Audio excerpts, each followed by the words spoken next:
What's going on, fight fans? This is Capital Combat. Name says it all. I'm Rob Jarrell, and today this is going to be one or two videos that's dropping today. One, going to talk about Manny Pacquiao versus Jessie Vargas. Now, this wasn't something that was too unfounded or anything. It's or too unexpected. It's they have been floating the name around for what it seems like. Aaron was at least partially willing to deal with Al Heyman to get Adrian Broner. Adrian Broner turned it down in very spectacular fashion, saying that he wanted more money. Personally, I don't know everything that they're getting. Apparently, Pacquiao's supposed to be guaranteed $20 million. Adrian Broner $4 million, but I don't know what share of the pay-per-view and all that other stuff. Those details really hadn't came out. Didn't materialize. I would have loved to see that fight. I think Pacquiao would have won, but I would have loved to see that fight. Then there was a supposed offer to Danny Garcia. Then they said nothing was ever offered. No one contacted who. You know, all the behind the scenes stuff. This, that, and the other. No one knows who did what or who's telling the truth. You know how it is. With the same deal. Danny Garcia definitely should probably get more than $4 million because he is undefeated. He is a title holder. He's probably got one of the better resumes at welterweight and junior welterweight. So I'm thinking that would have been a decent fight to have, but it didn't turn up. And the banter between Freddie Roach and Danny Garcia's dad would have been a lot of trash talking, with the fighters not having to say anything. Would have been hilarious. But that's neither here nor there. So at that point, knowing that Pacquiao's with top rank, and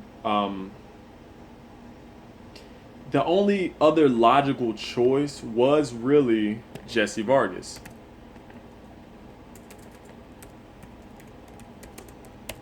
And I'm looking up some stuff, and we're going to go down the list of who's available, who's not available. So, we already said Broner. We said Garcia. Thurman and Porter just came off fights. That would have been enough time. I think Porter needs to get another fight to kind of get a match like that. But I think Thurman would have been the biggest threat. And it would have brought in a lot of money, but I know that he was going to demand a lot of money. Again, undefeated, belt, came off a really good win, is building his resume, can sell the fight, but I think that might have been a little too dangerous. Maybe. It's kind of hard to say. I think Thurman probably would have been the best fight with Danny Garcia as far as skill-wise. And competition-wise for Manny Pacquiao, but again, really hard to, what they say, deal with top-ranking PBC dealing with each other. So it's whatever. Then we're looking at. I'm sorry, I'm just bringing up a couple things here. And I'm just going to go with something with a lot of names, not really rankings. And try to look at it there. And we're going to go with welterweight. We've seen him against Bradley. We've seen him against Marquez. That's done. Amir Khan will not get the fight because he's not coming off a win. We talked about Sean Porter. Kell Brook is tied up with Triple G. So who does that leave us with?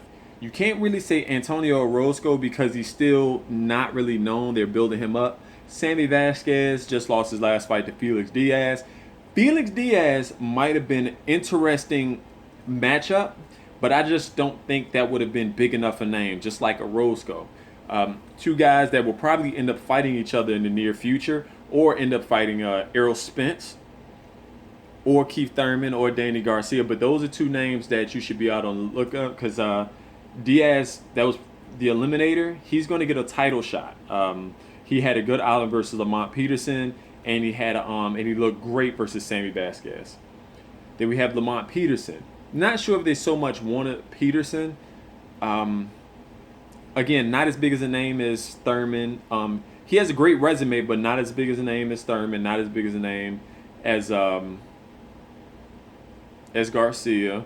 Um, or Porter, to be honest with you. I think him and Porter are on the same level, but I think Porter's had a bit more exposure. Broner, just off of infamy, um, would have been available. So let's see who else we got. He already beat Rios. We can't put Rios in. Rios is just returning. So it's not a lot that you could say at welterweight that's really available. And I said available. You have Abanesian, who just beat Shane Mosley, but again, not a name. Even if he beat Shane Mosley, that really wasn't. It was televised, but I'm not sure how many people looked at it. So, what does everyone want?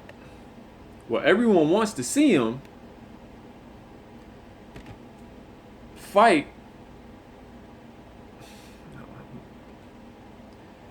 Everyone wants to see him fight Terrence Crawford.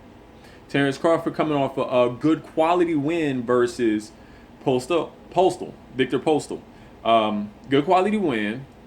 But his pay-per-view, they needed to break even at 80,000 pay-per-view buys, and they only got 50,000. So they're not at that real selling point. Crawford's going to have to get to fight Pacquiao a really good win and make it look great at 140, whether it's against Matisse or I would like to see him fight John Molina, because John Molina had a good win versus Provodnikov.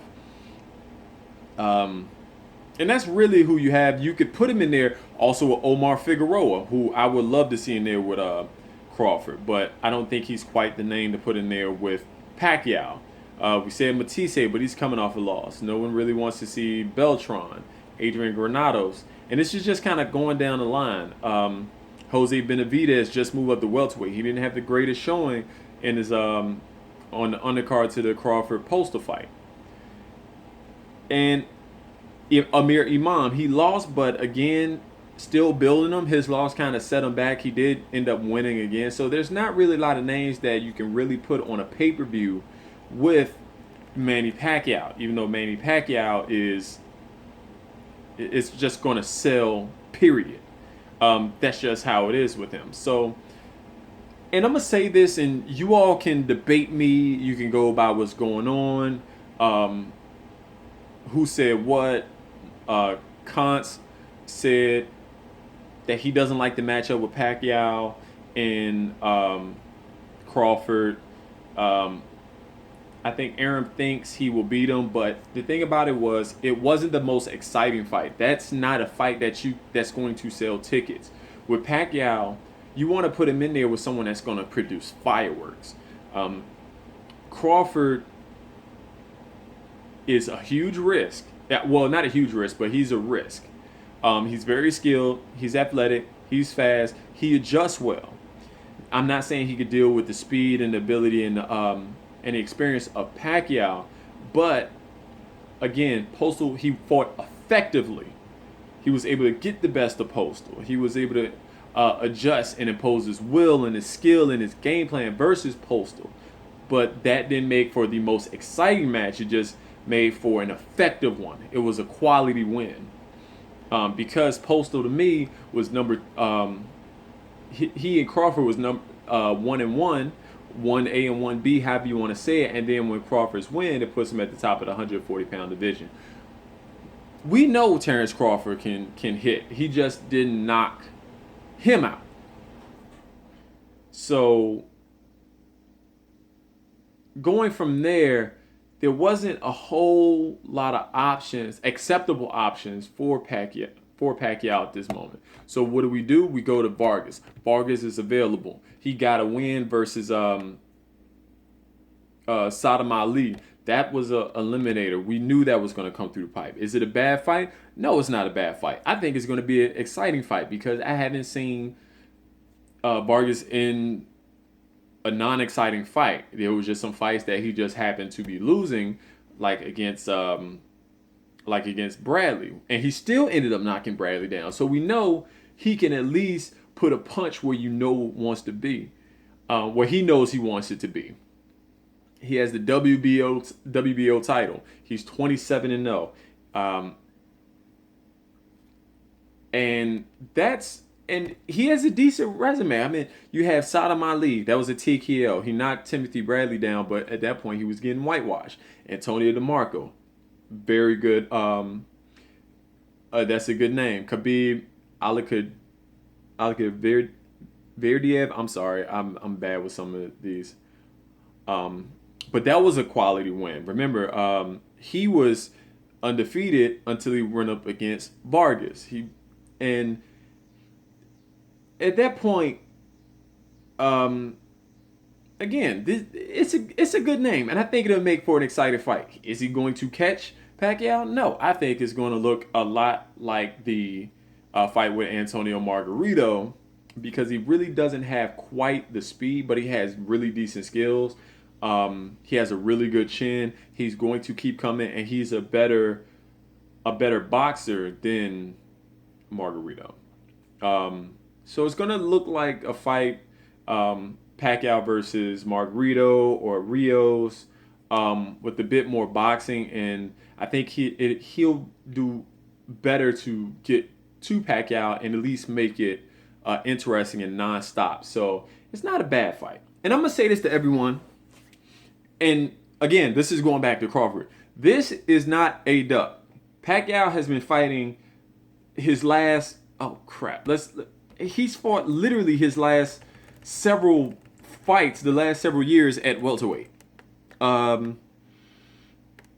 He's been fighting welterweight since the Miguel Cotto fight.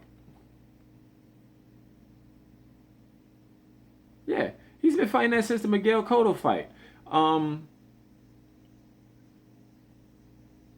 Yeah, so that's not a duck, because Crawford is at 140. And Crawford demanded that Pacquiao comes down to 140 instead of fighting 147. Pacquiao can say no. The dude is 58-6-2. He's been fighting since 1995. He's one of the best of this generation. Why should he have to come down? And that's not a duck. I don't care what anyone says. That's not a duck. It's two separate weight divisions. He's going to want to fight someone at welterweight. Cool. Let him fight someone at welterweight. He's the A side. I don't care what anyone said. Versus Vargas, versus Thurman, versus Broner, versus Garcia. They may be undefeated or they may have names, but they are not the A side. Pacquiao's the A side. He's the money guy. He's the guy that you have to beat to be the pay-per-view guy. And trust me, HBO is looking for the pay-per-view guy. So no, it's not a duck. Does Crawford present an interesting challenge? Hell yeah. But is it a duck? No. Terrence Crawford, if you're not moving up to 147, he's not moving up to 147, let him dominate 140. There's guys that's going to come up. He can unify the division. It's all good. There's no problem with that. But no, it's not a duck. I don't think Manny Pacquiao is being ducked. I think the other thing is, and I don't think Manny Pacquiao is being ducked, I think people want to get paid. Garcia would want to get paid. Thurman would want to get paid. Broner would want to get paid. Did Broner have to go off like that? No. That was totally unnecessary. That was a bad look on his part. And then we know what happened after that. So let's not even go there. But if he's guaranteeing $20 million, and these are guys that can bring attention, and they can bring attention to the fight, they can sell the fight. Some of these guys are undefeated. I think they should negotiate better if and when he beats Jessie Vargas for another pay-per-view match, because they're going to want that pay-per-view spot. And with Floyd Mayweather being retired, Manny Pacquiao's in the pay-per-view guy. And we're all looking for the next pay-per-view guy. They tested Crawford. They're testing Golovkin on pay-per-view. We know Canelo can sell. Cotto's still hanging around. If Andre Ward gets past Alexander Brand and he fights Kovalev, that's a pay-per-view match. And whoever wins that will continue to be on pay-per-view going forward. So they're looking for the next big names that deserve to be on pay-per-view. Shoot, Deontay Wilder, if he gets past Povetkin in the next fight, if he decides to fight the next fight with Povetkin and not taking a tune-up fight, and then he fights Anthony Joshua, guess what? That's going to be on pay-per-view. Trust me on this one. So looking for the next pay-per-view guys. And anyone that comes up and fights Manny Pacquiao will be the next pay-per-view guy if they can win. It's just some of them that won't win. So just to recap, Pacquiao's fighting Vargas. It's not a bad fight. It's going to make for exciting TV. It's going to make Pacquiao look good. He's 38. He can pick whoever the hell he wants. He's been in the game. Terrence Crawford, that's not a duck. Let it go. It's not happening. Let Terrence Crawford rule 140. Let Manny Pacquiao fight at 147. He's earned every bit of cash and the ability to choose who he wants to fight. If you got any questions, let us know. If you got any comments, put it in the comment section. Hit us up on Gmail at Capital Combat, Google Plus, same thing, capitalcombat@gmail.com. Facebook, Capital Combat, Instagram, Capital Combat. If you're going to comment, keep it respectful to us, to me, Hakeem, and each other. We're not going to tolerate that. Now, debate all you want. We'll learn something. We'll agree with you. We may disagree with you. You may disagree with each other, but keep it respectful. You know who you are, and we appreciate everyone that comes by, watches our videos, comments, likes, and subscribes. And until next time, guys, peace.